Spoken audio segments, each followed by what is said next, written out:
Massotto. Faut-il limiter les soins lorsqu'ils coûtent trop cher? C'est un peu l'autre question qui fâche ce matin sur Europe 1 et celle-là concerne le traitement de l'hépatite C. Bonjour Nicolas Barré. Bonjour Thomas. Pour lutter contre cette maladie, il existe un médicament qui est formidablement efficace mais qui est extrêmement coûteux pour la Sécu. Exactement, ce médicament c'est le Sovaldi.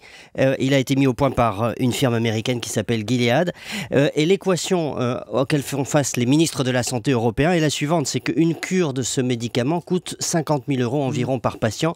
Vous multipliez ça par le nombre de patients en France et vous arrivez à une facture de 800 millions d'euros pour la sécurité sociale sur une année. Et ce genre de question va se poser pour beaucoup d'autres traitements.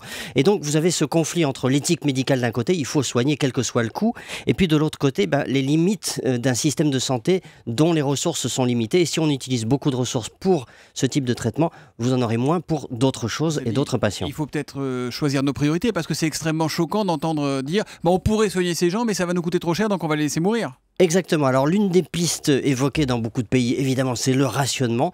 Je ne pense pas que ce soit une piste évidemment très rationnelle. Le rationnement, c'est-à-dire on donne à certains et pas à d'autres ? Exactement. Ou alors on limite tout simplement l'utilisation de ce type de traitement parce qu'ils sont trop chers, on considère que ça ne vaut pas le coup. Il y a malgré tout d'autres choses à considérer, c'est-à-dire qu'il faut regarder les bénéfices à long terme de ces traitements extrêmement onéreux.